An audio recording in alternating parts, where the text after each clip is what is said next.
تنباش هەڤالên dilsoz ji ber vê dema alûz û matirsîdar got cîhan bi giştî tê re derbast bê ku neçarin li malê xwe bimînin. Projeya xwendinên zindî a Înstîtûta Çanda Kurdî li Vîyênayê karekî pîroz û hêja ye. Heta nînûka min heft berhemên xwe û Kurdî de neçapkirin helbestin, îro em ê li ser yekê ji wan rawestin. Ew jî berhema goberî di rojan ji nav weşanên ser Serayê Ronahî dîtiye ber werzê hezkirinê ve. Hêjayê gotinê ku ev berhem di sala 2015 li Berlînê ji nav weşanên Soran cara yekem derketibû. Tabloyên bergeyê hunermendê şêwekar Luqman Ehmedin. Ev berhem ji 20 helbestan pêk tê, helbestên dirêj tê de hene, ji wan helbestên naskirî, helbesta şevekgiriyan, derwêşê Şingalî, nasnameya Evînê û Alanname. Em ê hewl bidin îro ku em ji we re ji Alannameyê bixwênin.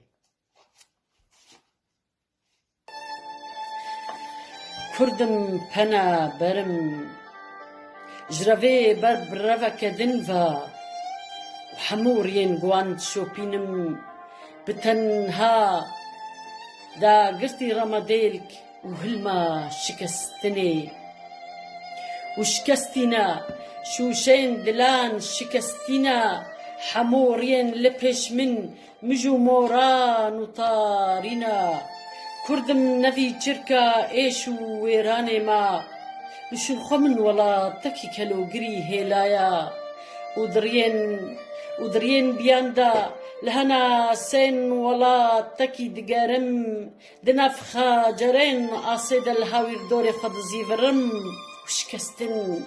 û şikestin min dor pêş dike ji revê ber bi êşê ve ji êşê ber bi revê ve û revînokin hemû gavên min revînokin xepînokin hebû şopên min xepînokin û qeraxên van riyên neneskirî tije rewrewk û pîr hevokin. Kurdim û rêgihên hêviyê bi tenha sawîrin pencerên çareseriyê reşebîrin dergehê felatê tevne bîrin. Pena berim xwe li pêlan dikim û pêlên van deryaya verê şehnavê zordarê mîrim. Pêlek min radestî pêleke din dike. Kurdim li mistek ax digerim dagotê da aleya xwe li ba bikim û çi gava ku li xwe haye dibim derya çendekê minî ji kestî ji ber xwe dike. Wiha heman derya ji ber xwe kir çendekê alanê min û alano di pêlavên xwe rûyên mirovan yên din naşî me dikir. Diguhê kîjan dê wê de mirovanî ra ketî maya û alano zaro bû ber şîr bû bilêvên xwe yên pembe memikên zemînê dimiht. Yê li wê peravê vezîlandî firiştehk bû giyanê xwedawendan diazirand serî ber bijêr ve de lorî lorî hela megrîn ji me re dinehwirand ji nivîsên ber mirinê dîmenê mirina mirovaniyê dinexşand.